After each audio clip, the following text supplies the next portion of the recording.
Test नहीं देंगे, doubt भी आता है, तो ऐसे कैसे चलेगा काम? मैंने भी माइक आपका शायद बंद नहीं किया है, अनम्यूट अभी नहीं किया है, आप बता सकते हैं। सॉलिड स्टेट किसका खराब चल रहा है, थोड़ा एक बार बता दो मुझे।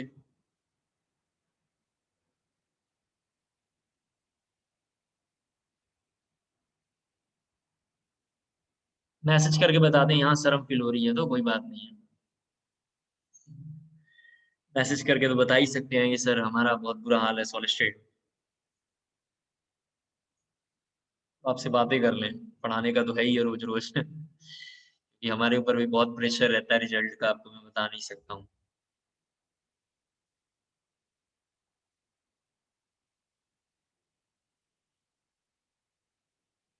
सॉलिड स्टेट अजय आपका हो गया है? तो अभी दोबारा रिवाइज कर रहा हूँ। ओके, जसप्रीत? सर आधा कर लिया रिवाइज, आधा करना है। श्रेया? सर रिवाइज कर रही हूँ। ओके, रितेश? रिवाइज कर रहा हूँ, आधा हो गया लगभग। टेस्ट दिया था तूने? हाँ तुमने दिया यस था। सर। मन्नत तुम्हारा कैसे चल रहा सॉलिड स्टेट? सर बस थोड़े लास्ट के टॉपिक्स रहते हैं, बाकी मोस्टली हो गया है। अच्छा, Bhavya? Sir revision going on. Anureet? Sir अच्छा चल रहा है। साहिल? साहिल ने अच्छा नोट्स बनाया, मैं आपको बताऊं, साहिल के मैंने एक दो नोट्स मंगवाए थे देखने के लिए कि सच में पढ़ता है नहीं पढ़ता है। बहुत अच्छा नोट्स बनाता है, सच में बहुत अच्छा बनाता है। उतना अच्छा नोट्स मैंने भी जब मैं पढ़ता था प्लस वन प्लस टू में तो मैंने नहीं बनाया है। बहुत अच्छा नोट्स बनाता है, इसके लिए तो तारीफ है। कैसे चल रही है तुम्हारी पढ़ाई, सॉलिड स्टेट कैसा चल रहा है? सर अच्छा ही चल रहा है। कोमल? सर रिवीजन कर रही हूँ, वैसे कंप्लीट है। नौतेज? सर स्कॉटी डिफेक्ट से पहले हो गया है। Jaspreet? Jashanpreet, sorry Jashanpreet? Sir revise करना है अभी। दिव्यांशु? ज्यादा रिवाइज हो गया sir. Okay. Navjot? Sir revision चल रही है। ओके। सक्षम? सक्षम जरा तुम अपना कैमरा ऑन करो, तुम्हारी मतलब बहुत यस जरूरी सर। है। मैंने जो डेंसिटी का आपने क्वेश्चन भेजा था मैंने सॉल्व कर दिया है क्लास में। हाँ जी सर, वो देख लिया था सर मैंने। हाँ मैंने सॉल्व कर दिया है। एक्चुअली मेरे से हाँ उस वक्त जी भी सर, पूछे थैंक यू थे, मैं सर। उस वक्त भी आंसर बता सकता था, लेकिन मैं सोचता हूँ कि धीरे धीरे समय आएगा तो मैं करूंगा तो क्या होगा कि आपको समझ में आएगा, तो मैं थोड़ा वेट यस करता सर, हूँ। वैसे तो आप मुझे कभी भी कोई क्वेश्चन भेजोगे तो मैं आंसर एक्यूरेट बता सकता हूँ। तो आपका सॉलिड ठीक स्टेट है सर, कैसे थैंक चल यू रहा सर। है? बस सर न्यूमेरिकल्स पे थोड़ा ध्यान दे रहा हूँ सर अभी। सॉलिड स्टेट में तो न्यूमेरिकल कुछ है ही नहीं, मतलब वो बस सर रिजल्ट हमें याद रखना है। वर्ड्स निकालने वाले, अच्छा, वाइड निकालने वाले। सर थोड़े मॉडर्न वगैरह में है, काफी वर्ड्स वगैरह निकलने वाले। मैंने वाइड वगैरह पूरा कैलकुलेट करके दिखाया था क्लासों में कि कैसे एक्यूरेट वाइड वगैरह हाँ निकालते हैं, जी रेडियस सर। रेशियो कैसे निकालते हैं, सब मैंने किया था शायद। हाँ जी सर, वही वही वाले न्यूमेरिकल कर रहा हूँ सर। कशिश तुम्हारा? सर लास्ट वाले थोड़े टॉपिक्स रहते हैं और रिवीजन। ओके। मानसी? सर मैं भी लास्ट वाले कर रही हूँ। ठीक है, अभी आप लोग बताइए। मैं सॉल्यूशन में वेपर प्रेशर भी मैंने कल पढ़ा दिया है।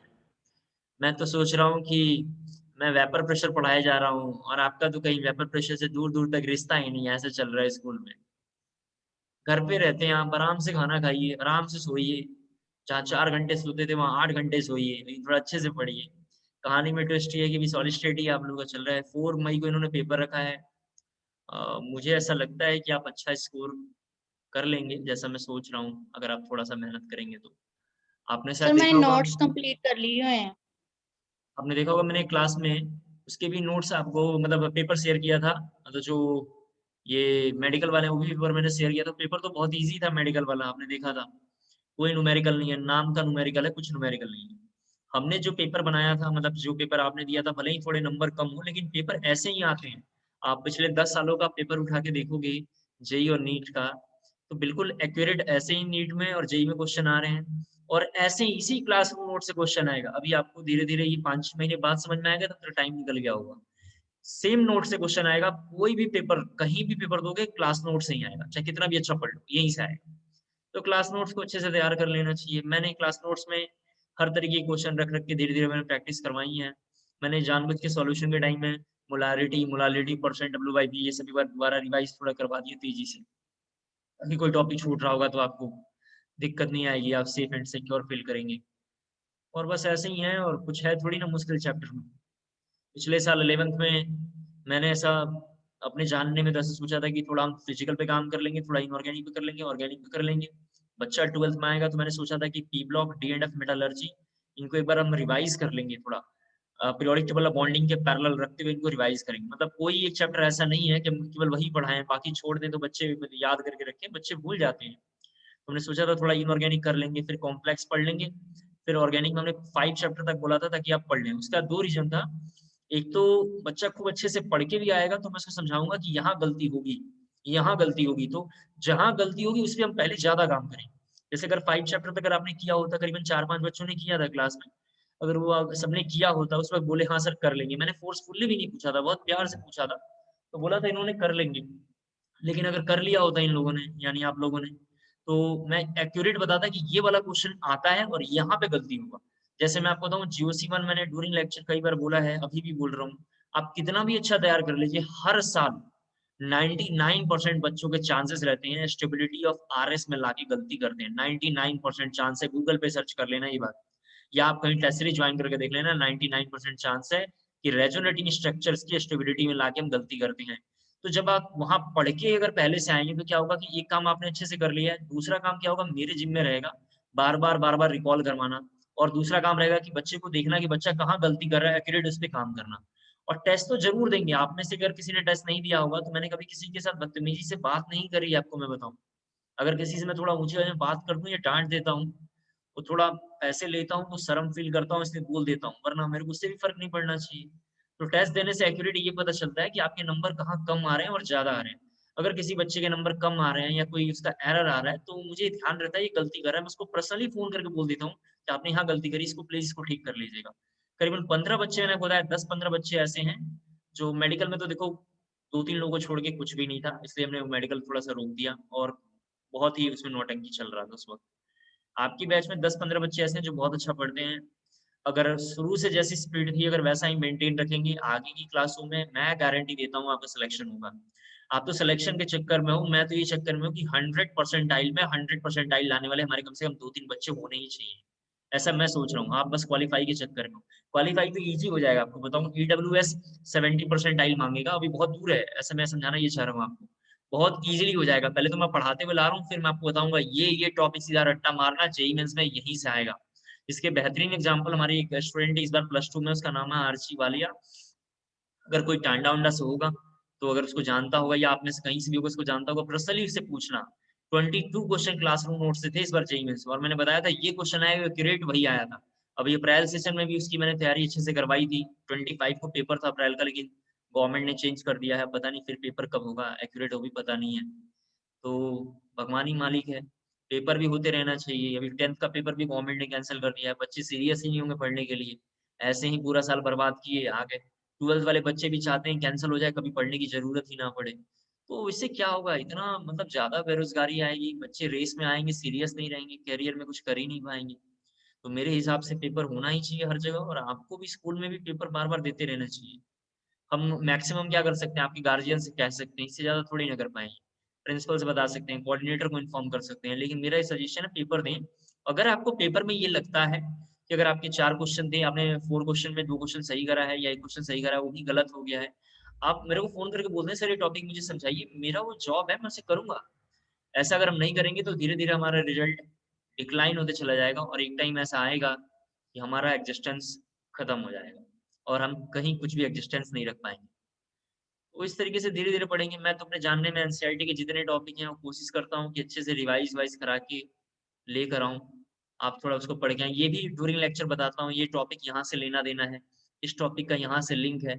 ये मैं नहीं भी बोलूँगा तो काम चल जाएगा, लेकिन मैं इसलिए बोलता हूँ कि उसमें इंटरेस्ट और बढ़ जाए, कोई बच्चा गलती ना कर पाए और अपने वर्क को थोड़ा-सा देख पाए। इन सब बातों को ध्यान रखेंगे। थोड़ा आज की क्लास में हमने जहाँ तक अभी तक सॉल्यूशन में पढ़ा रखा है, अभी तो हमारे ओम सर का यानी मेडिकल सेक्शन में सॉलिड स्टेट भी खत्म नहीं हुआ है, आपको बताऊँ। थोड़ा अभी हम लोग सॉल्यूशन के टॉपिक यहाँ तक जहाँ तक हमने कर लिया है। एक बार नॉर्मैलिटी बच्चे ने मेरे को बोला था कि सर नॉर्मैलिटी के थोड़ा-सा 1-2 टॉपिक थोड़ा क्विक रिवीजन एक बार कर लीजिए और पीपीएम वगैरह कर लीजिए। तो थोड़ा हम लोग देख लेते हैं क्या-क्या और इम्पोर्टेंट टॉपिक है वो भी, और वेपर प्रेशर जहाँ हमने देखा था वहाँ तक देख लेंगे, ताकि मैं आगे क्लासों में वेपर प्रेशर पढ़ाऊँ तो मैं चाहता हूँ टेंशन नहीं होना चाहिए। मैं प्योरली वेपर प्रेशर पढ़ाऊँ, मतलब वेपर प्रेशर राउल्ट्स लॉ नाम है। और जैसे अल्कोहल वगैरह घरों में आप जानते हैं कि अल्कोहल जो आप बियर बार या कहीं अल्कोहल शॉप वगैरह पे जाएँगे या लीकर शॉपों पे जाएँगे तो आप देखना बहुत महँगे-महँगे आजकल ड्रिंक आते हैं। कई ड्रिंक करोड़ों में होंगे, पता नहीं एग्ज़ैक्ट मुझे तो नाम भी एक भी याद नहीं है, क्योंकि मैं उनमें से कोई सेवन नहीं करता हूँ, फालतू चीज़ें हैं। लोग बस ऐसे इंटरेस्ट बढ़ाने के लिए इसको लेते हैं, लेकिन ऐसा कुछ नहीं। तो अल्कोहल को आप जानते हैं कि हाई प्रेशर पे बहुत ज़्यादा, मैं आपको बताऊँ कि बहुत ज़्यादा उसको टेम्परेचर बढ़ाते हुए लेके जाते हैं। एप्रोक्सिमेट 100 डिग्री सेल्सियस से भी ऊपर लेके जाते हैं। अगर आप अल्कोहल नहीं समझ पा रहे हैं, अल्कोहल पे ही ज़्यादातर एप्लीकेबल होता है, इसलिए मैं अल्कोहल बार-बार आपको बोल रहा हूँ। लीकर पे ही एप्लीकेबल होता है, क्योंकि एक पुरानी कहावत है हिंदी में, ऐसे बोलते रहते हैं, ये शराबों की दुकानों पे लिखा हुआ है, अल्कोहल शॉपों पे लिखा होगा, शराब जितनी पुरानी होगी, उतना ही महँगा होता है बेसिकली। तो लिखा होगा, जितनी पुरानी होगी उतनी ही नशीली होगी, ऐसा लिखा रहता है। क्योंकि वो जितना ओल्ड होता जाएगा उतना ज़्यादा उसकी कॉस्ट बढ़ती चली जाएगी, जिसको हम घर में मिल्क पे भी अप्लाई कर सकते हैं। अभी कितना भी गर्मी पड़ रहा हो, अभी आप जानते हैं दिन में टेम्परेचर बहुत ज़्यादा रहता है, अभी तो थोड़ा आजकल क्लाइमेट थोड़ा अभी ठीक हो गया है। जब दिन में कितना भी टेम्परेचर हो, आप इवनिंग में मिल्क लेकर आइए, कहीं से हाफ लीटर लेकर आइए, सीधा-सीधा कांसेप्ट है। उसमें थोड़ा पानी मिला लीजिए, उसको हीट करिए। उसको 100 डिग्री सेल्सियस से ऊपर लेके जाइए हीट करते ही, और हीट करने के बाद जब 100 डिग्री सेल्सियस से ऊपर ले जाने का मतलब ये हो गया कि अगर आपने मान लेते हैं 1045 पे इसको हीट करना शुरू करा है, तो 100 डिग्री सेल्सियस पे जब जाएगा तो बॉयल होना शुरू हो जाएगा, और ज़्यादा उसको बॉयल करेंगे। उसके बाद जब 100 डिग्री सेल्सियस पे पहुँच जाएगा, मतलब अच्छे से बॉयल हो जाएगा, तब भी थोड़ा उसको लो फ्लेम पे लाके उसको मतलब 10 मिनट तक अच्छे से और बॉयल करिए। उसके बाद उस मिल्क को उठा के नीचे रख दीजिए। आप नाइट में मिल्क लेकर आए थे, मान लेते हैं 7 ओ क्लॉक मिल्क लेकर आए थे, 11 ओ क्लॉक तक उसको हीट कर लीजिए। आपने मिल्क को रख दिया है, कल मॉर्निंग में 9 बजे, यानी कल एक बार 9 बजे एक बार फिर से उस मिल्क को हीट कर लीजिए। फिर एक बार इवनिंग में हीट कर लीजिए, इवनिंग में, उसी दिन इवनिंग में यानी कल की इवनिंग में हीट कर लीजिए। फिर मैं आपको बताऊँ, जैसे आज मान लेते हैं 20 था, कल 21 हो गया, 22 को फिर से एक बार, 22 को दोपहर तक, ध्यान सुनना, फिर 22 को दोपहर तक अगर आप उस मिल्क को यूज़ करोगे, बिल्कुल वो मिल्क जो होगा खराब नहीं होगा, फटेगा नहीं। इसका रीज़न सीधा-सीधा बस यही है कि मिल्क ने अपना जो है फ्रैक्शनल डिस्टिलेशन कई बार कराया है। तो फ्रैक्शनल डिस्टिलेशन जिसको हम लोग बार-बार बोल रहे हैं, अल्कोहल में हम करा के देखेंगे कि बार-बार कराने से प्यूरिफाइड अल्कोहल वो कैसे आएगा? जैसे आजकल बोलते हैं आप कि ये जो अल्कोहल है, या बोलते हैं ये जो बियर है, 100% फ्रूट बियर है, ऐसा हम बोलते हैं। तो फ्रूट बियर कैसे बनता होगा? ये सब चीज़ों में डिस्टिलेशन, ये सब चीज़ें सॉल्यूशन से लेना-देना है। तो इस पे हम लोग थोड़ा धीरे-धीरे हम लोग कर रहे हैं काम।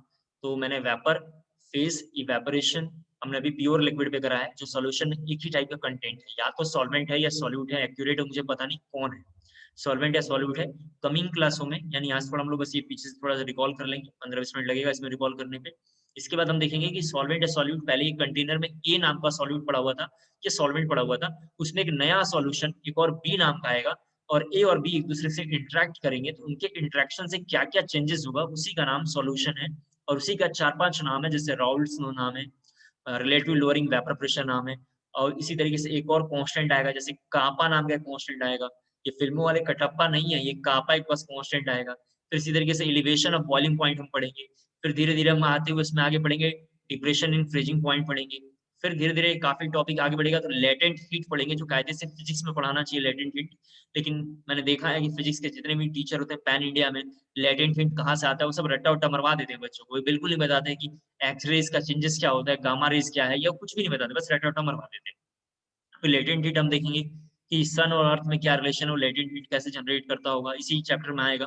फिर ऑस्मोसिस और ऑस्मोटिक प्रेशर, रिवर्स ऑस्मोसिस देखेंगे। रिवर्स ऑस्मोसिस का फंक्शन प्रैक्टिकल के एग्जामिनेशन में पूछते हैं, या बोर्ड में पिछले 5-6 सालों में आप देखेंगे तो 10 बार, 5-6 सालों में 10 बार osmosis, reverse osmosis, pi equal to CIT एक फॉर्मूला होता है, उससे क्वांटा फैक्टर, और नहीं तो रिवर्स ऑस्मोसिस में किसका यूज करता है, जिसका नाम है एसपीएम, सेमी परमिएबल मेम्ब्रेन नाम है, इनसे क्वेश्चन आया हुआ है। चाइना वर्ल्ड का एक ऐसा कंट्री है जो रिवर्स ऑस्मोसिस जो है, आपको बताऊं, उसने पूरा का पूरा समुद्र पे फैला रखा है। हमारे घर में रिवर्स ऑस्मोसिस मतलब है आरओ। आरओ छोटा सा हम लगा देते हैं जो रिवर्स ऑस्मोसिस का काम करता है, ठीक है। लेकिन जब चाइना के बारे में हम जब देखेंगे, रिवर्स ऑस्मोसिस हम पढ़ना शुरू करेंगे, तो लास्ट में आता है तो मैं आपको बताऊंगा कि चाइना ने और इजराइल ने, इनके पास पानी तो उतना है ही नहीं, कि उन्होंने क्या कर रखा है, जहाँ आसपास में इनके समुद्र है उसमें इन्होंने पूरा फिल्टर के लिए लगा रखा है, और वहां से पूरा फिल्टर करके, इंडिया ने भी बैंगलोर में लगा रखा है, पूरा बैंगलोर को पानी समुद्र से मिलता है और टोटली प्यूरिफाइड मिलता है, जो रिवर्स ऑस्मोसिस के एग्जाम्पल है। तो धीरे धीरे ये टॉपिक वहां पहुंचेगा, इसमें काफी टाइम लगेगा, तो आप लोग भी धीरे धीरे नोट्स को रिवाइज रखिए और कोशिश करके रखिए कि कम से कम 90% से अब भी मार्क्स रहे। अगर कम नंबर आते हैं तो मुझे बताएं, मेरे केमिस्ट्री में कभी आज तक खराब मार्क्स नहीं रहे हैं और मैंने जिसको पढ़ाया उसके भी खराब नहीं रहे हैं। अब अगर आपके खराब होते हैं तो आपकी तो कोई गलती नहीं, बच्चे तो हमेशा अच्छा पढ़ते हैं, उस टीचर में कमी होती है जो उसको अच्छे से नहीं पढ़ा पा रहा है। तो एक्यूरेट मुझे बताएं बेझिझक, पूरा बेशर्मी के साथ कि सर ये प्रॉब्लम आ रही है, इसको थोड़ा आप ऐसे कर लीजिए। अब क्लास बिल्कुल ना छोड़ें, जैसे आज इवनिंग में क्लास है तो मैं सॉल्यूशन ही पढ़ाऊंगा, क्योंकि अभी जो बच्चे ने नॉर्मेलिटी बोला है थोड़ा एक बार मैं बताऊंगा, तो इवनिंग के स्लॉट में मैं टाइम लेके थोड़ा उसे भी पढ़ाऊंगा, ठीक है। आगे बढ़ते हैं, अब आ जाते हैं वापस अपनी स्क्रीन पे, देखिए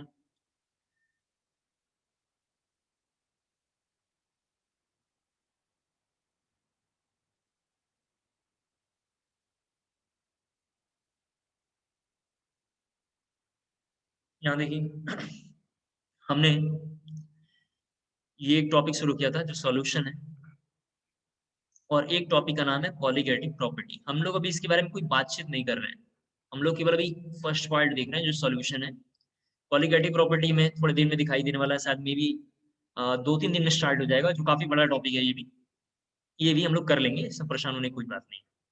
सॉल्यूशन में हमने देखा था कि एक वर्ड था कंसंट्रेशन। कंसंट्रेशन के बारे में हमने बोला है कि ऊपर में मास, यहाँ देखें मोल या वॉल्यूम लेना है जो हमेशा सॉल्यूट का लेना है, नीचे में वॉल्यूम, या जरा प्लीज यहाँ देखना है, नीचे में जो वॉल्यूम है ये हमेशा फिक्स है, ये हमेशा सॉल्यूशन का लेना है, लेकिन केवल एक केस में ये मास लेना है, जो केजी में लेना है वो भी सॉल्वेंट का लेना है, उसका नाम है स्मॉल एम। बाकी सभी केसों में हम किसको लेंगे, वॉल्यूम को लेंगे। अब वॉल्यूम हमेशा सॉल्यूशन लेना है, ये बार बार मैं इसलिए बोल रहा हूँ कि मैं फॉर्मूले को रट्टा मारना ना पड़े। इसके बाद हमने देखा है कि दो ग्रुप हैं, एक नाम हमने ग्रुप ए बना लिया है और एक नाम बना लिया ग्रुप बी। ग्रुप ए में हमने देखा था कि वॉल्यूम से जितने रिलेटेड टॉपिक हैं, जैसे percent V by V, percent W by V, capital M, N, इस तरीके के टॉपिक हैं। इधर में परसेंट डब्ल्यू बाई डब्ल्यू है, एक्स है डेट इज मोल फ्रैक्शन है, एक मोलालिटी है हमने देख रखा है, और एक पीपीएम है। हमने ये टॉपिक छोड़ दिया था, और एनसीईआरटी में एक टॉपिक और लिखा हुआ है जिसका नाम है फॉर्मेलिटी। फॉर्मेलिटी केवल आयनिक कंपाउंड के लिए वैलिड है, और हम जितने भी सॉल्यूशन में मॉलिक्यूल यूज कर रहे हैं, नाम अगर हम लेके देखेंगे सुक्रोज या इस तरीके से नाम यूज कर रहे हैं, वो मैक्सिमम मॉलिक्यूल है, मॉलिक्यूल हमेशा नॉन मेटल से जनरेट होगा, इसलिए फॉर्मेलिटी हमने एक साथ इन ग्रुपों में मेंशन नहीं किया, फॉर्मेलिटी हमने अलग पढ़ लिया। फॉर्मेलिटी या मोलारिटी में ऑलमोस्ट बातें सेम लिखी हुई हैं, जरा मैं इधर दोनों कंपेयर कर देता हूँ। मोलारिटी में भी मोल ऊपर होता है, नीचे वॉल्यूम होता है, जरा देख लें। इसमें भी मोल ऊपर होता है और नीचे में वॉल्यूम होता है। दोनों में डिफरेंस ये है कि इसका जो मोल निकालते हैं वो आयनिक वेट डिवाइडेड बाई, जरा देखें सॉरी, गिवन वेट, यहाँ पे सॉरी ये लिखा हुआ है गिवन वेट, गिवन वेट ये लिखा हुआ है डिवाइडेड बाई आयनिक वेट हम लेते हैं, उस कंपाउंड का आयनिक वेट लेते हैं। लेकिन यहाँ पे हम क्या लेते हैं, given weight divided by molecular weight. इसका मतलब ये आयनिक कंपाउंड के लिए वैलिड है, और ये जो है बेसिकली कोवैलेंट कंपाउंड के लिए वैलिड है। इतना सा डिफरेंस है, बाकी सारे फॉर्मूले सेम है, सारे क्वेश्चन में सब कुछ बातें सेम है। इसके बाद हमने देखा था इन दोनों क्वेश्चनों में रिलेशन के लिए एक डेंसिटी हमने यूज किया जिसका नाम है मास पर वॉल्यूम, इनके हमने क्वेश्चन किए थे। फिर मोलारिटी से, मिक्सिंग ऑफ मोलारिटी से भी क्वेश्चन आया हुआ है, इसको जरा हमने देखा, मिक्सिंग ऑफ मोलारिटी को हमने देखा। फिर इसके बाद हमने मिक्सिंग ऑफ मोलारिटी के बाद देखा डाइल्यूशन फॉर्मूला, डाइल्यूशन का मतलब क्या होता है ये हमने देखा है, ये हमने पिछले क्लास में देख लिया है।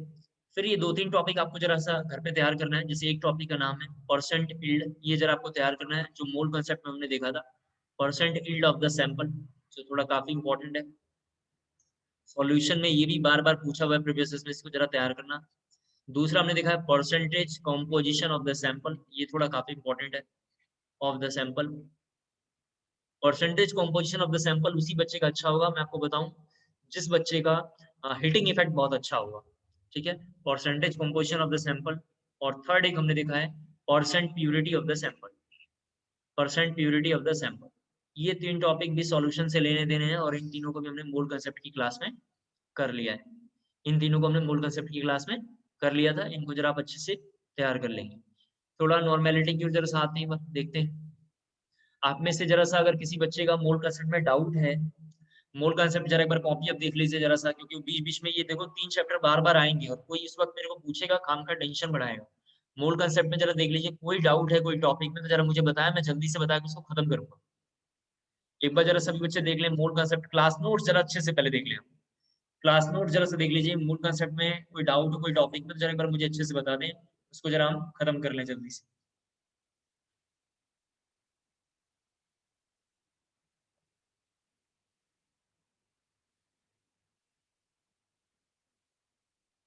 देख लीजिए मूल कंसेप्ट में कोई टॉपिक में डाउट है, और डाउट नहीं है तो जरा यस मैसेज ड्रॉप करेंगे।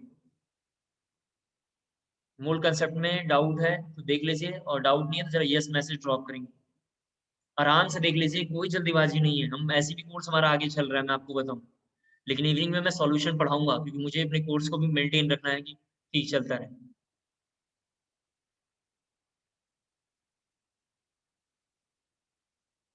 क्योंकि क्वेश्चन हमें ज्यादा करना पड़ेगा, अगर हम क्वेश्चन टाइम लेके बहुत ज्यादा सॉल्व करेंगे तभी हम एग्जामिनेशन क्वालिफाई कर पाएंगे। थ्योरेटिकल बातें से कुछ नहीं होगा।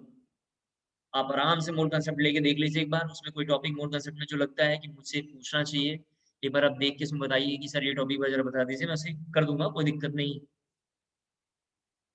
इसके बाद मैं मूल कंसेप्ट मान के चलूंगा, बहुत अच्छा चल रहा है, फिर कभी डाउट नहीं आना चाहिए मूल कंसेप्ट।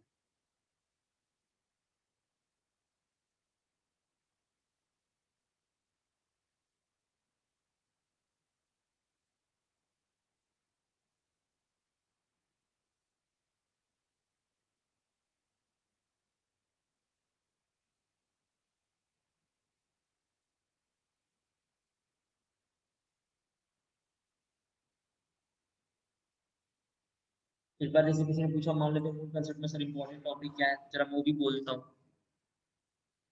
मूल कंसेप्ट में एक बार इंपॉर्टेंट टॉपिक भी पैरेलल बोल देता हूँ, आपको घर पे इन्हीं को कभी रिवाइज रखना होगा तो रखना, ठीक है। सबसे पहले पता नहीं सीक्वेंस देखो जरा मैंने कैसे लिखवाया होगा, मुझे एक्यूरेट पता नहीं है आपकी बैच में, मतलब बच्चे के लेवल के हिसाब से मैं पढ़ाता हूँ। अगर कमजोर बच्चा है तो थोड़ा इजी पहले पढ़ाता हूँ, अच्छा बच्चा है तो थोड़ा सा डिफिकल्ट से मैं शुरू करता हूँ। तो अब एक्यूरेट मुझे पता नहीं, लेकिन आप जरा सा देखिए। सबसे पहले तो EM कहीं लिखा हुआ, एटॉमिक मास आप याद कर लेना, सीधा सीधा एटॉमिक मास थोड़ा हमें याद रखना है। एटॉमिक मास जितने भी कंपाउंडों के लिखे हुए एकदम जुबान पे याद होनी चाहिए, क्योंकि इनके बगैर हमारा काम नहीं चल पाएगा। mg और μg लिखा हुआ है, जरा उसको हमें याद रखना है कि mg का मतलब क्या होता है और μg का मतलब क्या होता है। mg और μg का मतलब क्या है, ये थोड़ा हमें याद रखना है। फिर मॉलिक्यूलैरिटी जरा आ जाएंगे। मॉलिक्यूलैरिटी बस कुछ कुछ कंपाउंड मैंने बोला, उन कंपाउंडों का नाम याद रखना है। जैसे एक कंपाउंड का नाम मोहर सॉल्ट है, मोहर सॉल्ट को याद रखना है, मोहर सॉल्ट का फॉर्मूला हमें याद रखना है। मोहर सॉल्ट मॉलिक्यूलैरिटी याद नहीं रखनी है, मोहर सॉल्ट हमें याद रखना है।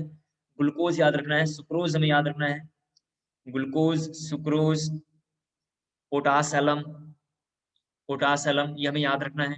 इसके बाद जरा देखें मॉलिक्यूलैरिटी और एटॉमिसिटी में डिफरेंस, जरा ध्यान सुन लें, आपको आता है लेकिन एक बार फिर से बोल रहा हूँ। जैसे स्क्रीन पे जरा देखो, यहाँ पे अगर CO2 लिखा हुआ है तो CO2 में कार्बन की एटॉमिसिटी, जरा यहाँ देख लो प्लीज, थोड़ा मैं जल्दी से रिवाइज करा के आगे बढ़ जाऊँ। कार्बन की एटॉमिसिटी 1 है और ऑक्सीजन की एटॉमिसिटी कितनी है यहाँ पे 2 है। एटॉमिसिटी को A से डिफाइन करते हैं, लेकिन इस कंपाउंड की जो मॉलिक्यूलैरिटी वो कितनी है 3 है। इसका मतलब दिखाई दे रहा है कि मॉलिक्यूलैरिटी जो यहाँ पे M सिंबल है इसका, मॉलिक्यूलैरिटी का मतलब होता है कि sum of all atomicity. Molecularity का मतलब क्या है, sum of all atomicity equal to molecularity. Atomicity एक बहुत इंपॉर्टेंट वर्ड है, क्वेश्चन में बार बार न्यूमेरिकल में आएगा, सॉल्यूशन में भी, इलेक्ट्रोकेमिस्ट्री में भी, फिजिकल में आना ही आना है। आप क्लास 11 में भी देख लो, बहुत बार आया हुआ है ये। तो एटॉमिसिटी पर्टिकुलर उस एटम के बारे में, मॉलिक्यूलैरिटी फुल कंपाउंड के बारे में। फिर इसके बाद हमने लिखा है classification of substance on the basis of molecularity. इसमें पहला कंपाउंड लिखा हुआ है मोनो एटॉमिक मॉलिक्यूल। यहाँ पे जरा एक लाइन बोल रहा हूँ जो इस बार बोर्ड में पूछा जाएगा आपसे, इस बार बोर्ड में पूछा जाएगा, जो यहाँ पे बोल दे रहा हूँ। जैसे पहला एटॉमिक लिखा हुआ है मोनो एटॉमिक मॉलिक्यूल, वहां पे लिखा हुआ है helium, neon, argon, krypton, xenon, radon. आपको पता है कि नॉन मेटल्स में हीलियम, नियोन, आर्गन जो है, जरा प्लीज यहाँ देखो एक बार लिखता हूँ, सोडियम, मैग्नीशियम, एल्यूमिनियम नहीं लिखा हुआ है, क्योंकि ये सब के सब कैसे हैं, मेटल हैं, और मेटल कभी भी मॉलिक्यूल फॉर्म में एग्जिस्ट नहीं करता है। लेकिन यहाँ पे कौन लिखा हुआ है, हीलियम, नियोन। क्यों लिखा हुआ है ऐसा, क्योंकि इसका जो होता है, जरा प्लीज यहाँ देखो, बॉन्ड ऑर्डर कितना होता है, 0। बॉन्ड ऑर्डर 0 होगा, इसीलिए ये मॉलिक्यूल He2 Ne2 में एग्जिस्ट नहीं करेगा। केमिकल बॉन्डिंग में हम देख रहे हैं कि ये कंपाउंड जो होगा डाई एटॉमिक फॉर्म में एग्जिस्ट नहीं करेगा, क्योंकि इसका बॉन्ड ऑर्डर कितना है, 0 है। बॉन्ड ऑर्डर क्या होता है, कैसे होता है, सब हमने बॉन्डिंग की क्लासों में देख लिया। तो मोनो एटॉमिक जो कंपाउंड है, वहां पे प्रीवियस उसमें क्वेश्चन पूछा हुआ है कि ऐसा क्वेश्चन पूछा हुआ है, inert gas, why inert gas लिखा होगा ऐसा, एग्जिस्ट इन डायटोमिक फॉर्म ऐसा लिखा होगा, क्यों एग्जिस्ट नहीं करता ऐसा क्वेश्चन, थोड़ा उसको मेंटेन कर लेना, अपने हिसाब से लिख लेना, ठीक है। He2 Ne2 does not exist, why, इस टाइप के क्वेश्चन आए हुए हैं, इनको जरा सा देख लेना। ये मोनोएटॉमिक वर्ड से क्वेश्चन आया हुआ है जो काफी इंपॉर्टेंट है। फिर मोलर मास, कुछ कुछ कंपाउंड के थोड़ा हमें याद रखने हैं, जो बार बार मैं बोल रहा हूँ सॉल्यूशन में, अब 1-2 दिन में आने वाला है वो टॉपिक, बार बार उसका नाम बार बार आएगा। जैसे एक कंपाउंड का नाम थोड़ा हमें याद रखना है, सुक्रोज मैंने बताया है, यूरिया ये बार बार आएगा, सुक्रोज यूरिया। इसके बाद हमने देखा है ग्लूकोज, ये बार बार आते रहेंगे, ये इनके मोलर मास हमें याद ही रख लेना चाहिए, सुक्रोज, ग्लूकोज, यूरिया। H2SO4 हो गया एक, H2SO4 हो गया, H2SO4 के बाद KMNO4 नहीं आएगा अभी। ये हमें 4 जैसे भी फिलहाल याद रखने हैं, इनके ये हमें तो मिनिमम हमें याद ही रखना है, इसके बाद जब आएगा तो मैं बोलूंगा, इन 4-5 को थोड़ा हमें याद ही रखना है, ये बार बार आते रहेंगे, इनके बगैर काम नहीं चलेगा। मोलर मास वैसे तो आप मेरे से पूछोगे तो हमें डायरेक्ट हमने याद कर रखा है, जैसे इसका 60, इसका 180, इसका 342 होता है, इसका 98 होता है, थोड़ा हम याद कर लेंगे, कैलकुलेशन में टाइम बचेगा, जल्दी हम फंक्शन लेके काम करेंगे। उम्मीद करता हूँ आपको क्लियर हो पा रहा हो। इसके बाद फ्लो चार्ट थोड़ा हमें याद रखना है, फ्लो चार्ट में खासकर इलेक्ट्रॉन, प्रोटॉन, न्यूट्रॉन जहां लिखा हुआ है वो वैल्यू हमें पूरा याद रखना है। फ्लो चार्ट हमने बनाया था, फ्लो चार्ट हमें याद रखना है। फ्लो चार्ट के आसपास में एक क्वेश्चन जरा हमने लिखा होगा, उस क्वेश्चन को जरा थोड़ा ध्यान से देखना है। लिखा होगा calculate mass of glucose, flow chart के बाद एक क्वेश्चन लिखा होगा calculate mass of glucose required to contain 7.2 × 10⁻26, उसमें लिखा होगा एटम्स ऑफ ऑक्सीजन। मैं समझाना ही चाहता हूँ, उस क्वेश्चन में इंपॉर्टेंट बात यह है कि एटम्स ऑफ ऑक्सीजन लिखा हुआ है, तो उस क्वेश्चन में एटॉमिसिटी का हम यूज कर रहे हैं। किसका यूज कर रहे हैं हम? एटॉमिसिटी का यूज कर रहे हैं। तो एटॉमिसिटी क्या है, मैंने अभी थोड़ी देर पहले आपको मैंने बोला था। फिर इसके बाद इसके आसपास में एक टॉपिक मैंने कहीं लिखवाया होगा, फंडामेंटल पार्टिकल्स, जरा देख लें, फंडामेंटल पार्टिकल्स लिखा होगा, जिसमें 1-2 क्वेश्चन लिखा होगा कैलकुलेट चार्ज इन फैराडे। आप कहीं नोट्स में देखें, वो बहुत इंपॉर्टेंट सेगमेंट है, सबसे पहले तो वही आके लिखना चाहिए था क्लास में मुझे पढ़ाने से पहले, लेकिन बच्चों के लेवल को देखते हुए पहले मैं इजी पढ़ाता हूँ। कैलकुलेट चार्ज इन फैराडे कहीं लिखा होगा, और उसके ऊपर जब हमने कैलकुलेट चार्ज इन फैराडे लिखा हुआ तो 96500 कोलम इक्वल टू 1 फैराडे लिखा हुआ। ये जो वैल्यू है ये हमें थोड़ा याद रखना है। ये वैल्यू कहाँ से आता है, अभी हम फैराडे के बारे में जानते नहीं है, हम फैराडे देखेंगे। फैराडे एक साइंटिस्ट था जिसने बैटरी पे काम करा था, बैटरी मतलब सेल पे काम करा था, और सेल का मतलब होता है, 2 तरीके के सेल होते हैं, एक सेल का नाम है, अभी ये कोर्स में आया नहीं है, एक सेल का नाम है इलेक्ट्रोकेमिकल सेल और एक का नाम है इलेक्ट्रोलाइटिक सेल। यहाँ जरा देखें, इलेक्ट्रोकेमिकल सेल और यहाँ इलेक्ट्रोलाइटिक सेल लिखा हुआ है, जो क्लास 12 के इलेक्ट्रोकेमिस्ट्री में दिखाई देगा, जो क्लास 12 के इलेक्ट्रोकेमिस्ट्री में दिखाई देगा, तो हम इसको वहां पे देखेंगे। लेकिन अभी हमने यहाँ फैराडे इंट्रोड्यूस कर लिया है, क्योंकि क्वेश्चन फैराडे से आया हुआ है, जो बहुत इंपॉर्टेंट है। फैराडे वाले लाइन को अपने अच्छे से देख लिया। फिर किसी भी लॉ से क्वेश्चन नहीं आएगा, लॉ वगैरह जेईई मेंस में प्रीवियस में आया हुआ है, अब नहीं आता है, तो हमारे लिए उतना इंपॉर्टेंस रोल प्ले नहीं करता है। लॉ से प्रीवियस में क्वेश्चन आया हुआ है, लेकिन अब नहीं आता है, ठीक है। इधर 5 सालों के ट्रेंड में लॉ से क्वेश्चन नहीं आए हुए। इसके बाद जहां लॉ हमने लिखा हुआ था, एक लॉ लिखा हुआ law of multiple proportion, law of multiple proportion, वहां पे नाइट्रोजन और ऑक्सीजन को लेके हमने 5 ऑक्साइड लिखा हुआ। थोड़ा जल्दी देखें क्योंकि सारे टॉपिक हम लोग पिक करके आगे बढ़ना चाहते हैं। नाइट्रोजन और ऑक्सीजन को लेके हमने 5 ऑक्साइड लिखा हुआ, जिसमें लिखा हुआ N2O, NO, N2O3, N2O4 और N2O5। ये इस तरीके से लिखा हुआ है। इंपॉर्टेंट बात ये है कि यहाँ पे जरा देखो 28 और यहाँ पे लिखा होगा 16, और लेकिन यहाँ पे लिखा हुआ 28 और 32। कायदे से बच्चा सोच रहा होगा कि सर ये लिखा होना चाहिए था, लेकिन ये गलत है। 32 क्यों लिखा हुआ है कि NO जो होगा, ध्यान रखना है आपको, NO हमेशा एग्जिस्ट इन, यहाँ पे मैंने लिख देता हूँ मैं थोड़ा, dimer form. Dimer form, dimer का मतलब होता है या तो ये ऐसे एग्जिस्ट करेगा या ये ऐसे एग्जिस्ट करेगा। NO को ब्रह्मा जी का वरदान है कि कभी ऐसे एग्जिस्ट नहीं करेगा, NO हमेशा डाइमर फॉर्म में एग्जिस्ट करेगा। डाइमर फॉर्म का मतलब होता है N2O2, N2O2 या 2NO, एक ही बात है, 2 का मल्टीप्लाई है बेसिकली, 2NO का मतलब ये है। तब समझ पा रहे होंगे ये क्या है। ये 5 ऑक्साइड थोड़ा हमें याद रखना है, ये 5 ऑक्साइड थोड़ा हमें याद रखना है, बहुत इंपॉर्टेंट है। ये 5 ऑक्साइड तो हर हाल में हमें याद रखना है। सबसे ज्यादा क्वेश्चन इन 5 ऑक्साइड से क्लास 12 में पूछा हुआ है। 12th बोर्ड में जब आप देखेंगे तो इन 5 ऑक्साइड से क्वेश्चन पूछा हुआ है। फिर एवरेज एटॉमिक मास का सीधा सीधा हमने शॉर्टकट लिख रखा था, और एक परसेंटेज ऑफ आइसोटॉप्स निकालने का हमने मेथड बताया था। वो 2 चीज हम याद रख लेंगे, क्योंकि सॉल्यूशन में 2 क्लास, मतलब कल की क्लास से वो आना शुरू हो जाएगा। ये शायद आज की इवनिंग की क्लास में वो दिखाई देगा न्यूमेरिकल में। एवरेज एटॉमिक मास में परसेंटेज ऑफ आइसोटॉप्स निकालने का फॉर्मूला, या एवरेज एटॉमिक मास कितना होता है इसके लिए निकालने के लिए शॉर्टकट, ये 2 टॉपिक हमने किया था, मैंने समझा दिया था।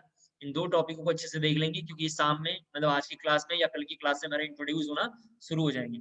सिमिलर एवरेज मोलर मास का फॉर्मूला पढ़ लेंगे, ये भी कमिंग क्लासों में यानी 2 क्लासों में आएगा। एवरेज मोलर मास का फॉर्मूला पढ़ लेंगे, और परसेंटेज निकालने का इसका भी शॉर्टकट देख लेंगे, परसेंटेज निकालने का इसका भी शॉर्टकट देख लेंगे। इसके बाद हमने मोल निकालने का फॉर्मूला लिखा होगा कि सॉलिड लिक्विड गैस में कौन सा फॉर्मूला लगाएंगे, लिक्विड गैस में कौन सा लगाएंगे और आइडियल गैस में कौन सा लगाएंगे, उसको जरा अच्छे से देख लेंगे। सॉलिड लिक्विड गैस में कौन सा लगाएंगे, इसके बाद लिक्विड और सॉलिड में कौन सा लगाएंगे, गैस में कौन सा लगाएंगे, ये फॉर्मूला बहुत इंपॉर्टेंट है। डेंसिटी अच्छे से तैयार कर लेना है, डेंसिटी बहुत बड़ा रोल प्ले करता है, उसकी बहुत इंपॉर्टेंस रहती है, डेंसिटी आप अच्छे से देख लेना। फिर परसेंटेज कॉम्पोजिशन में जरा सा देखिए, मिनिमम मोलर मास हमने लिखवाया है, वो क्वेश्चन बहुत इंपॉर्टेंट है। मिनिमम मोलर मास के क्वेश्चन बहुत इंपॉर्टेंट है परसेंटेज कॉम्पोजिशन में, जरा उनको देख लेंगे। मिनिमम मोलर मास का क्वेश्चन बहुत इंपॉर्टेंट है। क्रिस्टलाइजेशन इन FeSO4.7H2O लिखा हुआ है, ये क्वेश्चन बहुत इंपॉर्टेंट है। आप जानते हैं FeSO4 का नाम व्हाइट विट्रियोल था, FeSO4.7H2O का नाम सॉलिड स्टेट की क्लास में पॉलीमॉर्फस में हमने देखा है व्हाइट विट्रियोल नाम है, और CuSO4.7H2 का नाम ग्रीन विट्रियोल था, मैंने पिछले क्लासों में पढ़ा दिया। ये दोनों नाम मैंने क्यों बोला है, क्योंकि प्रीवियस में ये बार-बार पूछा हुआ है, इसको जरा अच्छे से देख लेना। एम्पेरिकल एंड मॉलिक्यूलर फॉर्मूला से प्रीवियस में जेईई मेंस में यानी ये ट्रिपल में क्वेश्चन आया हुआ है, लेकिन अब इनसे क्वेश्चन नहीं आएगा क्योंकि इसमें डाटा याद करना बहुत जरूरी है। डाटा का मतलब है टेबल याद करना बहुत जरूरी है, टेबल हमें याद करना इंपॉर्टेंस रखता होगा, लेकिन हम टेबल याद नहीं कर पाएंगे, बच्चे याद नहीं कर पाते हैं, इसीलिए अब एम्पेरिकल मॉलिक्यूलर फॉर्मूला से क्वेश्चन नहीं आएगा। लेकिन इससे ऐसे क्वेश्चन आएंगे, 2 oxide of a metal contain इतना और इतना percent metal respectively, if the formula of first oxide is this then determine the formula of second oxide. ऐसे क्वेश्चन आएंगे एम्पेरिकल एंड मॉलिक्यूलर फॉर्मूला से, जरा इसे देख लेना आप। एम्पेरिकल एंड मॉलिक्यूलर फॉर्मूला से आप देख लेना। फिर स्टाइचियोमेट्री कैलकुलेशन से क्वेश्चन प्रीवियस जेईई मेंस में 3-4 क्वेश्चन आए हुए हैं। जेईई मेंस में 2013 से लेके 18 के बीच में इनसे 3-4 क्वेश्चन आए हुए हैं स्टाइचियोमेट्री कैलकुलेशन से, इनको अच्छे से पढ़ लेना। लिमिटिंग रिएजेंट बहुत इंपॉर्टेंट टॉपिक है, इसको जरा अच्छे से तैयार करना है आपको। लिमिटिंग रिएजेंट, एक्सेस रिएजेंट बहुत इंपॉर्टेंट टॉपिक है, क्योंकि फिजिकल केमिस्ट्री में हमारे बहुत सारे चैप्टर बचे हुए हैं, तो इसमें ये बार बार आएगा, ठीक है, बार बार ये आएगा। ईओएसी जरा अच्छे से पढ़ लेंगे, काफी इंपॉर्टेंट है। सीक्वेंशियल रिएक्शन जरा अच्छे से पढ़ लेंगे, काफी इंपॉर्टेंट टॉपिक है। सीक्वेंशियल रिएक्शन थोड़ा अच्छे से पढ़ लेंगे, जो मोल कंसेप्ट का टॉपिक अच्छे से पढ़ लेंगे।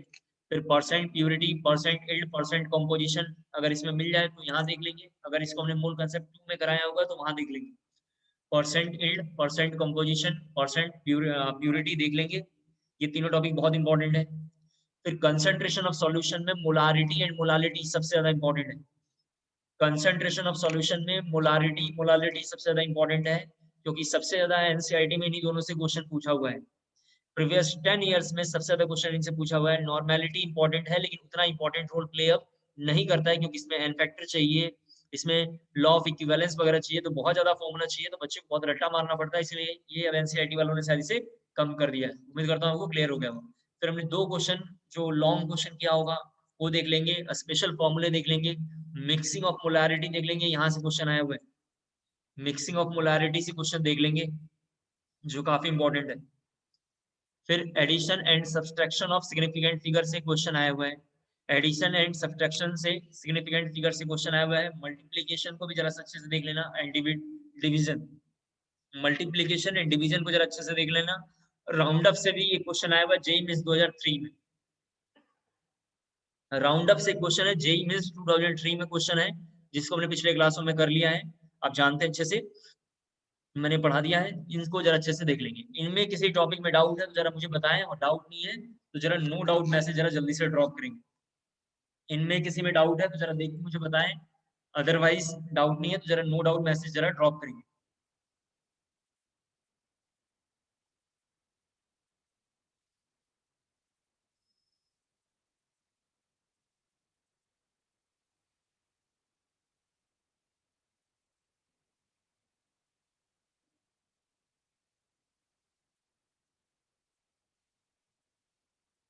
ठीक है, मोल कांसेप्ट 2 भी जरा देख लेते हैं जल्दी से एक बार, और हम थोड़ा न्यूमेरिकल भी 2-4 कर लेंगे, उसकी फटाफट सॉल्व हो जाएगा। मोल कांसेप्ट 2 भी देख लेते हैं, टेंशन खत्म करते हैं उसको भी, और थोड़ा उसके न्यूमेरिकल कर लेंगे, ताकि जब कमिंग क्लास में बार बार अगर कोई टॉपिक आएगा तो मैं गैस स्टेट की टॉपिक बस समझाऊंगा। ठीक है, गैस स्टेट के बारे में हम थोड़ा डिस्कस करेंगे बार बार, क्योंकि ये सब आता रहेगा।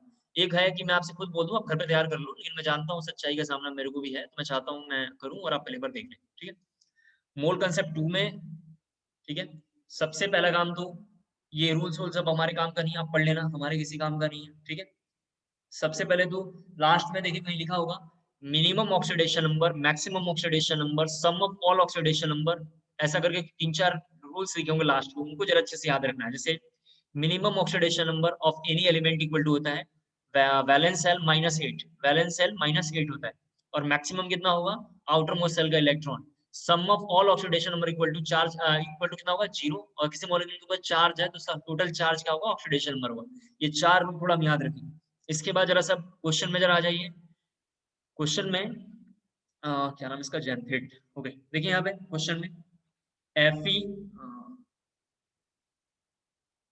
एक मिनट रुक जाओ, जेनथेट का मतलब नाम रखना चाहिए।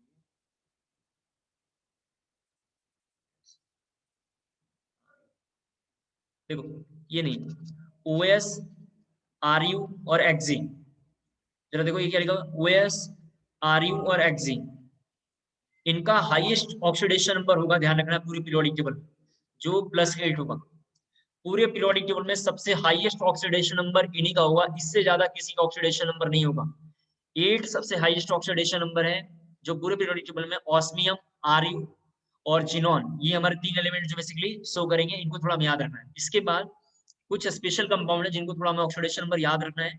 जैसे एक एग्जांपल मैं स्क्रीन पे जरा समझा रहा हूँ, HNO2, HNO3, अगर इनका ऑक्सीडेशन नंबर पूछेगा इसका मतलब इन दोनों का सेंट्रल एटम कैसा है, सेम है। तो ये सब कौन से केस हैं जिनका सेंट्रल एटम सेम है, ध्यान रखना है।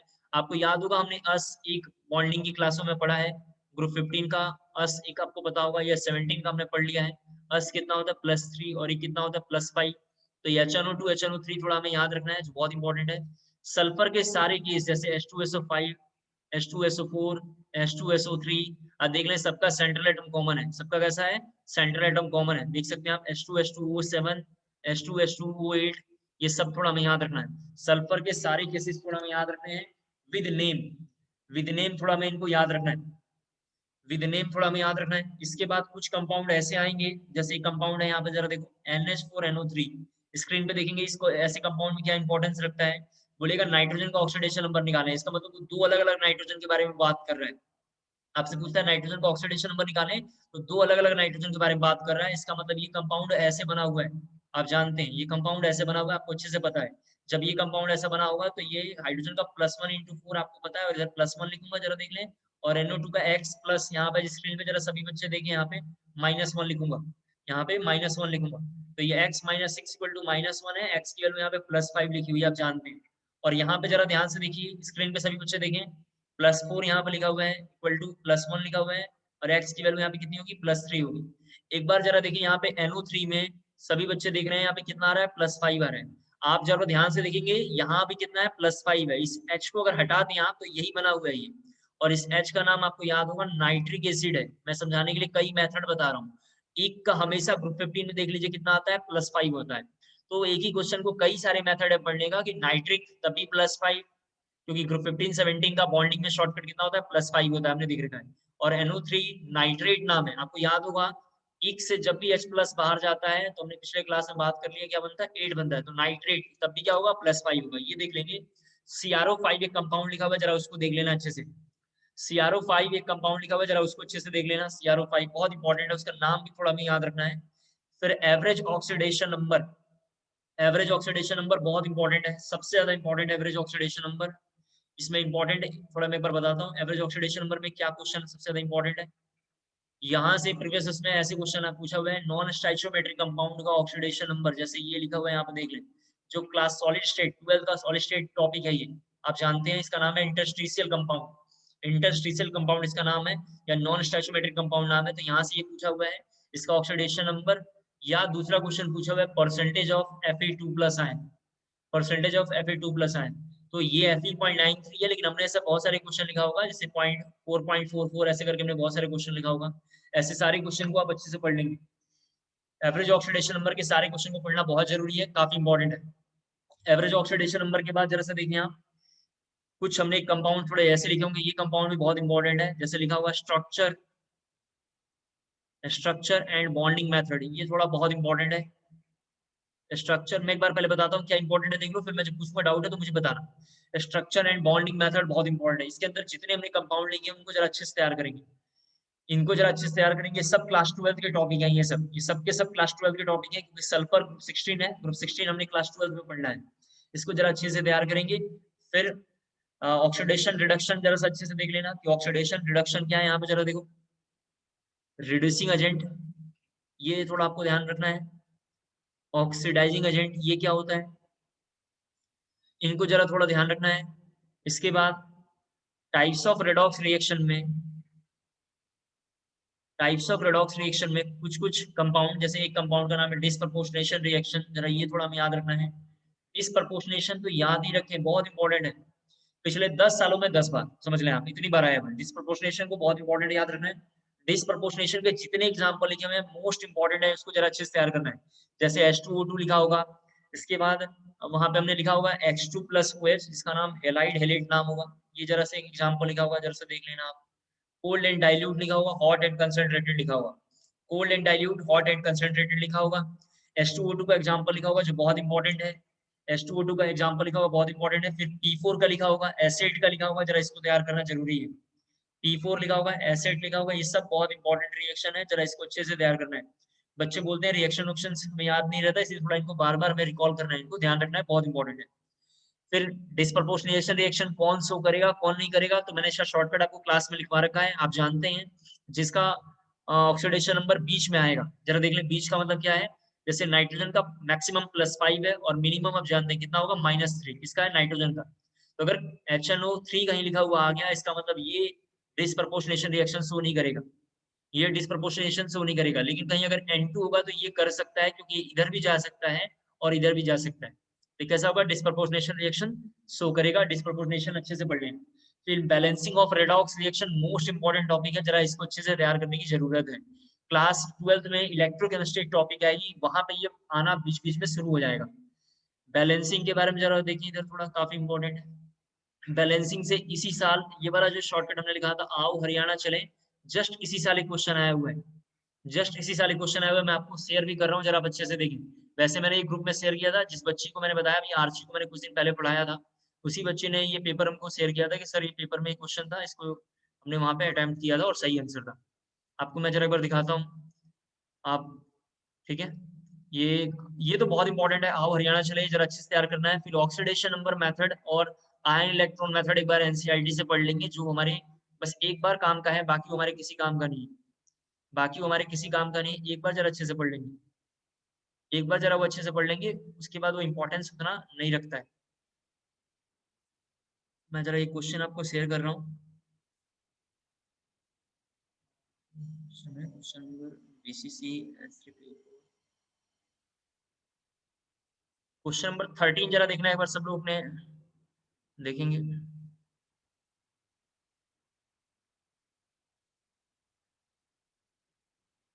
क्वेश्चन नंबर 13 देखना है आपको, मैंने आपको शेयर किया है, आपको मैंने पढ़ा दिया। वैसे वो क्लास नोट्स आए, आप जानते हैं वो क्लास नोट्स आया है आपके पास, अभी वो शेयर हो रहा है, आप देखना। क्वेश्चन नंबर 13, इसके बाद ऑक्सीडेशन नंबर और आयन वन टाइम रीड है, बस ये वन टाइम रीड करेंगे, वन टाइम इसको रीड करना है, बाकी ये काम का नहीं है। इक्विवेलेंट मेथड थोड़ा आपको अच्छे से पढ़ना है, जो काफी इंपॉर्टेंट है, जिसके लिए एन फैक्टर चाहिए, जो थोड़ा अब हम डिस्कस करेंगे यहाँ से। एन फैक्टर चाहिए, इक्विवेलेंट मेथड थोड़ा पढ़ना है। क्वेश्चन नंबर 13 जरा देख लीजिए, क्लास नोट्स आया हुआ है, आपको याद होगा बैन 153 था MnO4 के लिए शॉर्टकट, MnO4 के लिए शॉर्टकट था। ये क्वेश्चन आप इजीली कर पाएंगे। क्वेश्चन नंबर 13 अगर कोई बच्चा ढूंढ नहीं पा रहा है कि क्लास नोट्स में कहाँ है, तो क्लास नोट्स में आयन इलेक्ट्रॉन मेथड के बाद हमने जरा से देखो बैलेंसिंग ऑफ इक्विवेलेंट कांसेप्ट हमने अप्लाई करके आपको दिखाया था। एन फैक्टर निकालने के बाद एक क्वेश्चन हमने किया था ऐसे कि MnO4, जरा आपको याद होगा H2C2O4, आप नोट्स में देखेंगे तो क्लियर होगा, MnO + CO2 + H2O प्लस इस तरीके से हमने लिखा था, आप देखना K2। सेम क्वेश्चन है यहाँ पे, क्या ये सेम क्वेश्चन है? तो बैलेंसिंग से इसी साल क्वेश्चन है, मैंने बोला आपसे क्लास नोट से सारे क्वेश्चन आएंगे, आप कुछ भी कर लो। क्वेश्चन नंबर 14 भी क्लास नोट से आया हुआ, आप देख ले सकते हैं। क्वेश्चन नंबर 14 भी क्लास नोट्स है, क्वेश्चन नंबर 15 भी क्लास नोट्स है, आप देख लीजिए अच्छे से। क्वेश्चन नंबर 13, 14, 15 क्लास नोट्स है, मतलब आपके क्लास नोट्स है। 17 जो है हमने एक दूसरे बैच में पढ़ाया है, जो आपने नहीं है। क्वेश्चन नंबर जो 16 यहाँ पे लिखा हुआ है स्क्रीन पे, जरा देख लें, मतलब जो आपको व्हाट्सएप पे उसमें देख लीजिए। क्वेश्चन नंबर 16 स्पेशल फॉर्मूले से सॉल्व हुआ है। स्पेशल फॉर्मूला हमने कल की क्लास में लिखा था, आप देख लीजिए, उसी फॉर्मूले से बना हुआ है, स्पेशल फॉर्मूले से बना हुआ है। उम्मीद करता हूँ आपको सॉल्यूशंस आए हुए, आप समझ पा रहे होंगे, इसे कर लेंगे। तो बैलेंसिंग ऑफ रेडॉक्स रिएक्शन में सबसे ज्यादा इंपॉर्टेंट ये है कि ये याद रखेंगे, जिसका नाम है हाफ सेल रिएक्शन, जो कमिंग 5-6 क्लासों के बाद यानी नेक्स्ट वीक में आना शुरू हो जाएगा। 31 के बाद ये मान लेते हैं अप्रैल चल रहा है तो 1 मई के आसपास में ये शुरू हो जाएगा। हाफ सेल रिएक्शन और इक्विवेलेंट मेथड बार-बार आएगा। तो इसको जरा अच्छे से हम तैयार करेंगे जो काफी इंपॉर्टेंट है, बहुत ज्यादा इंपॉर्टेंट है, इसको जरा अच्छे से तैयार करना है। इसके बाद एन फैक्टर, जरा थोड़ा एन फैक्टर के बारे में थोड़ा यहाँ लिखूं पहले, फिर मैं आपसे पूछूंगा, यहाँ तो कोई डाउट है तो मुझे बताना। एन फैक्टर एसिड में 2 एक्सेप्शन है। एक्सेप्शन 1 ये है जो थोड़ा काफी इंपॉर्टेंट है। एक्सेप्शन 1 ये है जिसको हमने कई बार कई चैप्टरों में पढ़ा है, बॉन्डिंग में, केमिकल इक्विलिब्रियम में, सॉरी बॉन्डिंग में, आयनिक इक्विलिब्रियम में से हमने इंट्रोड्यूस कर लिया है। इसके बाद पीरियोडिक टेबल में इसको हमने देखा है, ऑर्गेनिक केमिस्ट्री में इसको हमने देखा है, मोल कांसेप्ट 2 में देखा है। इसके अलावा एक और एक्सेप्शन है जिसका नाम H3BO3 है, जो कायदे से इस तरीके से लिखा होता है BOH का थ्राइस, जिसका नाम बोरिक एसिड है। ये 2 एक्सेप्शन हमें याद रखना है। बेस का एन फैक्टर इंपॉर्टेंट नहीं है। सॉल्ट का एन फैक्टर अगेन बहुत ज्यादा इंपॉर्टेंट है सॉल्ट का। सॉल्ट के बाद एन फैक्टर जो होगा हमारा रेडॉक्स, ये मोस्ट इंपॉर्टेंट है। ये तो बहुत इंपॉर्टेंट है, मतलब मोस्ट इंपॉर्टेंट टॉपिक है, बार बार आएगा कोर्स में। सॉल्ट का बहुत इंपॉर्टेंट है। एसिड ज्यादा इंपॉर्टेंट है क्योंकि इसमें एक्सेप्शंस हैं। रेडॉक्स बहुत इंपॉर्टेंट है। फिर चार्ज का जब हम अच्छे से पढ़ेंगे तो चार्ज सॉल्ट का एन फैक्टर ऑलमोस्ट सिमिलर है। जब हम अगर अच्छे से पढ़ेंगे तो चार्ज और सॉल्ट का एन फैक्टर ऑलमोस्ट सिमिलर है। सॉल्ट कई तरीके से है, नॉर्मल सॉल्ट, एसिडिक, बेसिक, आप जानते हैं, डबल, फिर कॉम्प्लेक्स, फिर इसके बाद वैलेंसी, इतने सारों में हमने पढ़ रखा है। यहाँ तक अच्छे से नोट्स में देख लीजिए, और कोई डाउट है तो जरा मुझे जल्दी से बताएंगे। यहाँ तक जरा अच्छे से देख लीजिए, और कोई भी डाउट है तो जरा मुझे डाउट बताएंगे, फिर थोड़ा हम लोग नॉर्मेलिटी की ओर आगे बढ़ेंगे। यहाँ तक जरा अच्छे से देख लीजिए, ये सबसे ज्यादा जो इंपॉर्टेंट सेगमेंट है जरा मैंने उनको डिस्कस किया, और मैंने आपको क्वेश्चन पेपर भी शेयर किया था थोड़ा सा, यही हमने टॉपिक कर लिया वहां से आएगा। अगर आप मेरे से बोलेंगे पूरा शेयर करने के लिए तो पूरा भी शेयर करेंगे, बिल्कुल वहीं से आएगा, क्लास नोट से।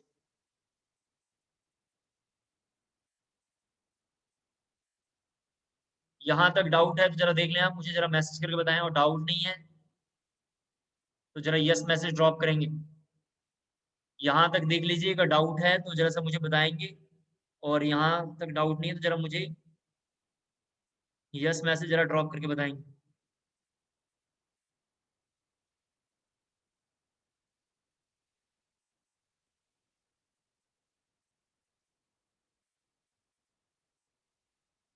मैं आपको थोड़ा 2-3 क्वेश्चन और शेयर कर रहा हूँ, जरा उसको भी देखना है। हाँ,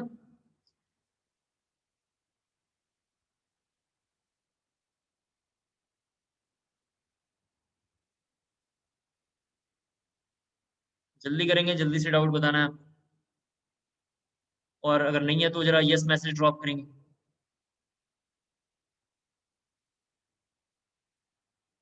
डाउट है तो आप मुझे पर्सनली भेज सकते हैं, ऐसा कोई दिक्कत नहीं।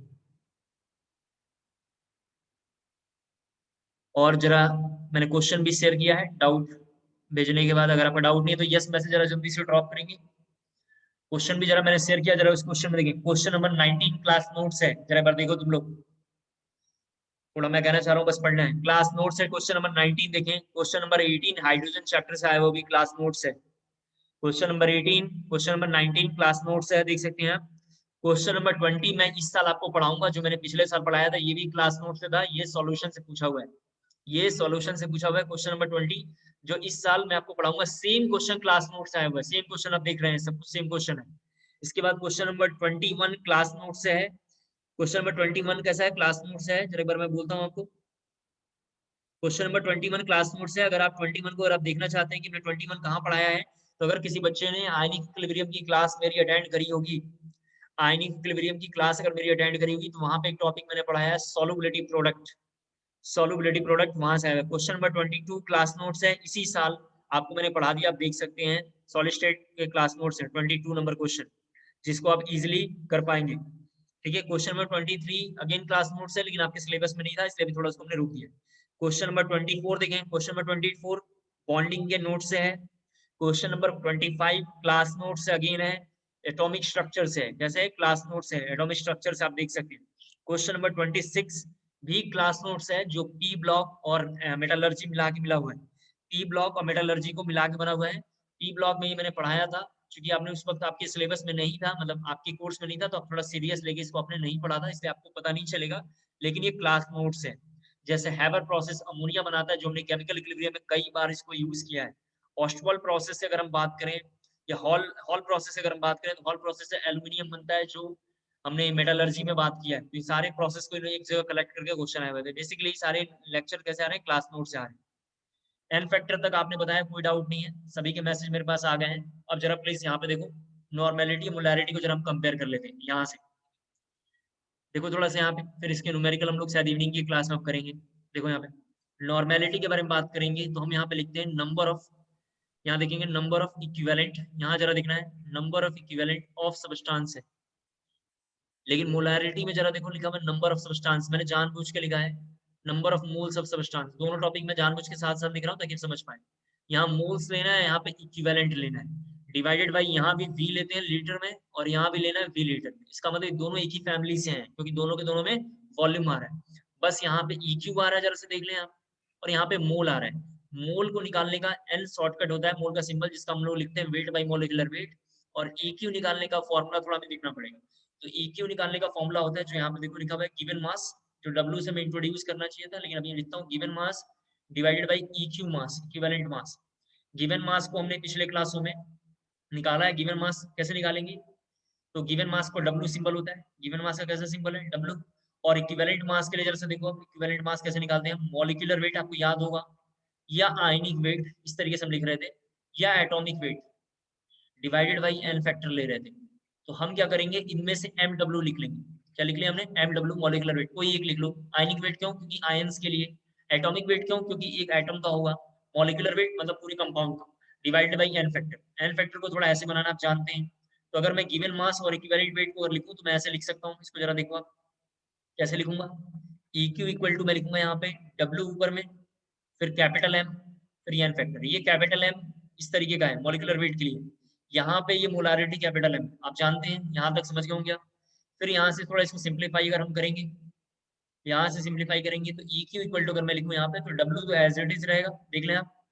और W के बाद आप समझ पाएंगे आप, M भी लिख देंगे इंटू N फैक्टर, हम ऐसे लिख देंगे, N फैक्टर में ऐसे लिख देंगे। वेट बाई मॉलिक्यूलर वेट को जब हम ध्यान से देखेंगे, W बाई M जो लिखा हुआ है, वेट बाई मॉलिक्यूलर वेट को हम N भी लिख सकते हैं, N मतलब नंबर ऑफ मोल्स, इंटू क्या लिखेंगे N फैक्टर। तो ये EQ निकालने का ये फॉर्मूला है। तो कई बार क्वेश्चन में ये फॉर्मूला यूज होता है, कई बार क्वेश्चन में ये फॉर्मूला यूज होता है, कई बार क्वेश्चन में नॉर्मेलिटी के लिए ये फॉर्मूला, कई बार क्वेश्चन में इक्विवेलेंट के लिए ये फॉर्मूला। ये सारे फॉर्मूले थोड़ा हमें याद रखने बहुत जरूरी है, ये सारे फॉर्मूले थोड़ा हमें याद रखना जरूरी है।